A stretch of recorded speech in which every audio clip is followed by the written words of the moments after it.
చైతన్య రథం వీక్షకులకు స్వాగతం, నమస్కారం. నేటి మన చైతన్య రథంలోని ప్రధాన అంశాలు: రాష్ట్ర అభివృద్ధికి అడ్డం పడుతున్న దుష్ట శక్తి జగన్మోహన్ రెడ్డి. రప్పా రప్పా నరికితే తప్పేంటంటావా అంటూ మండిపడ్డారు మాజీ మంత్రి నక్కా ఆనందబాబు. నిన్ను చూస్తుంటే పాత సినిమాలో రాజనాల క్యారెక్టర్ గుర్తొస్తోందంటూ మండిపడ్డారు. అభివృద్ధికి చిరునామాగా ఆంధ్రప్రదేశ్, అందుకోసమే స్వర్ణాంధ్ర 2047 విజన్ డాక్యుమెంట్. ఏపీ ఆర్థిక పారిశ్రామికాభివృద్ధి నివేదిక విడుదలలో సీఎం చంద్రబాబు ఉద్ఘాటన.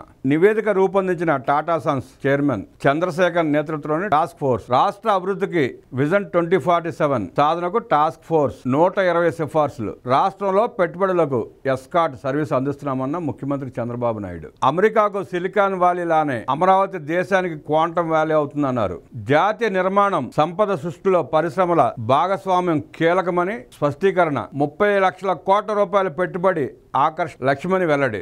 ఢిల్లీలో సిఐ సదస్సులో టాస్క్ ఫోర్స్ నివేదికను ఆవిష్కరించిన ముఖ్యమంత్రి నారా చంద్రబాబు నాయుడు. బనకచర్లపై కమిటీ, సాంకేతిక అంశాలు, సమస్యలపై అధ్యయనం. 2 రాష్ట్రాల అధికారులు నిపుణులతో 21లోగా ఏర్పాటు. కేంద్ర జలశక్తి మంత్రితో తెలుగు రాష్ట్రాల సీఎంల సమావేశంలో నిర్ణయం. కేఆర్ఎంబి అమరావతిలో, జిఆర్ఎంబి హైదరాబాద్ లో. రిజర్వాయర్ల అవుట్ ఫ్లోలకు టెలిమీటర్లు. శ్రీశైలం ప్రాజెక్టు రక్షణకు సమిష్టి చర్యలు. ముఖ్యమంత్రుల చర్చలు సఫలం. వివరాలు వెల్లడించిన మంత్రి నిమ్మల రామానాయుడు. సాస్కి కింద రాష్ట్రానికి 10,000 కోట్లు రెవెన్యూ లోటు భర్తీ చేయండి. అమరావతికి 2వ విడత నిధులు గ్రాంట్ గా ఇవ్వండి. కేంద్ర ఆర్థిక మంత్రికి సీఎం చంద్రబాబు వినతి. అమరావతిలో వాటర్ స్పోర్ట్స్ హబ్. కృష్ణా తీరంలో జల క్రీడల శిక్షణా కేంద్రాలు. రాజధానిలో అంతర్జాతీయ ప్రమాణాలతో బ్యాడ్మింటన్ శిక్షణా కేంద్రం. తిరుపతిలో స్పోర్ట్స్ అథారిటీ శిక్షణా కేంద్రాలు. స్టేడియంల అభివృద్ధికి నిధులు మంజూరు. కేంద్ర మంత్రి మన్సుఖ్ మాండవీయకు సీఎం చంద్రబాబు వినతి. మంగళగిరిలో మరో 2,000 మందికి త్వరలో ఇళ్ల పట్టాలు. ఇళ్లు లేని పేదలకు టిడ్కో ఇళ్లకు ప్రణాళికలు. మహానాడు రిటర్నింగ్ వాల్ తో పాటు పార్కు నిర్మాణం. త్వరలోనే సమీకృత అండర్ గ్రౌండ్ ప్రాజెక్టు నిర్మాణం పనులు.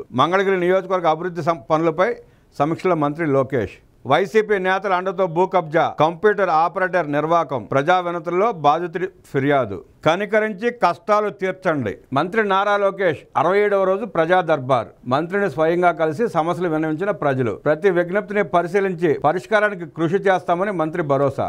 గంగవరం పోర్ట్ హైవే లింక్ రోడ్డుకు ఊపిరి. ప్రాజెక్టుకు తక్షణం ఆమోదం ఇవ్వండి. ఢిల్లీలో ఎన్హెచ్ఏఐ చైర్మన్ కలిసి టీడీపీ రాష్ట్ర అధ్యక్షుడు పల్లా, ఎంపీ భరత్ వినతి. జగన్ రెడ్డి ఓపెన్ డిబేట్ కు సిద్ధమా? మద్యం స్కామ్ లో సిట్టు దెబ్బకు మీ అవినీతి ముఠ అబ్బా చేసిన పాపాలను డైవర్ట్ చేసేందుకు రప్ప రప్ప అంటూ రెచ్చగొడుతున్నారు. ప్రెస్ మీట్ లో మీరు చెప్పినవన్నీ అబద్ధాలే. తప్పు చేసిన వారిని మంచివారంటున్నారా? టీడీపీ పొలిట్ బ్యూరో సభ్యులు వర్ల రామయ్య. జగన్మోహన్ రెడ్డికి స్క్రిప్ట్ చూసి చదవటమే రాదు. అలాంటి వ్యక్తి ఓపెన్ డిబేట్కి వస్తాడా? మా రామయ్య గారికి అత్యాశ. అమరావతిలో అంతర్జాతీయ ప్రమాణాలతో బ్యాడ్మింటన్ శిక్షణా కేంద్రం ఏర్పాటుకు సహకారం అందించాలని కేంద్ర ప్రభుత్వానికి ముఖ్యమంత్రి చంద్రబాబు విజ్ఞప్తి చేశారు. ఢిల్లీ పర్యటనలో 2వ రోజు కేంద్ర యువజన సర్వీసులు, క్రీడల శాఖ మంత్రి మన్సుఖ్ మాండవీయతో సీఎం చంద్రబాబు భేటీ అయ్యారు. రాష్ట్రంలో క్రీడాభివృద్ధి కోసం చేపట్టాల్సిన ప్రాజెక్టులు, మౌలిక సదుపాయాల కల్పనపై కేంద్ర మంత్రితో సీఎం చర్చించారు. అమరావతిలో జాతీయ జల క్రీడల శిక్షణా హబ్ ఏర్పాటు చేసేందుకు అవకాశం ఉందని ముఖ్యమంత్రి పేర్కొన్నారు. కృష్ణానది తీరంలో వాటర్ స్పోర్ట్స్ శిక్షణా కేంద్రాలు ఏర్పాటు చేసేందుకు విస్తృత అవకాశాలు ఉన్నాయని భేటీలో సీఎం వివరించారు. క్రీడలకు సంబంధించి వివిధ మౌలిక సదుపాయాల కల్పన, అభివృద్ధి ప్రాజెక్టులపై ఇప్పటికే రాష్ట్ర ప్రభుత్వం పలు ప్రతిపాదనల్ని మంత్రిత్వ శాఖకు పంపినట్టు కేంద్ర మంత్రికి సీఎం తెలిపారు. నాగార్జున యూనివర్సిటీ, కాకినాడలో నేషనల్ సెంటర్స్ ఆఫ్ ఎక్సలెన్స్ ల ఏర్పాటుకు ప్రతిపాదించినట్టు వెల్లడించారు. తిరుపతి, రాజమహేంద్రవరం, కాకినాడ, నర్సరావుపేటల్లో ఖేలో ఇండియా కింద మౌలిక సదుపాయాల కల్పన ప్రాజెక్టును పూర్తి చేయాలని కోరారు. విజయవాడ ఇందిరాగాంధీ స్టేడియం అభివృద్ధికి 27 కోట్లు, గుంటూరు బీఆర్ స్టేడియంలో మల్టీ స్పోర్ట్స్ కాంప్లెక్స్ ఏర్పాటుకు 170 కోట్లు, రాష్ట్రంలోని వివిధ ప్రాంతాల్లో క్రీడల అభివృద్ధికి 341 కోట్ల రూపాయలు మంజూరు చేయాలని ముఖ్యమంత్రి చంద్రబాబు విజ్ఞప్తి చేశారు. జిల్లాలో ప్రతిభావంతులైన క్రీడాకారులను గుర్తించేందుకు అదనంగా ఖేలో ఇండియా కేంద్రాలు మంజూరు చేయాలని అన్నారు. రాయలసీమలోని తిరుపతిలో స్పోర్ట్స్ అథారిటీ ఆఫ్ ఇండియా శిక్షణా కేంద్రం ఏర్పాటును పరిశీలించాలని ముఖ్యమంత్రి కోరారు. 2024-29 స్పోర్ట్స్ పాలసీలో భాగంగా ఏపీలో స్పోర్ట్స్ ఎకోసిస్టమ్ అభివృద్ధికి చర్యలు చేపట్టినట్టు సీఎం వెల్లడించారు. Khelo India martial arts games 2025ను ఏపీలో నిర్వహించేందుకు అవకాశం ఇవ్వడంపై కేంద్ర మంత్రి మాండవీయకు ముఖ్యమంత్రి ధన్యవాదాలు తెలియజేశారు.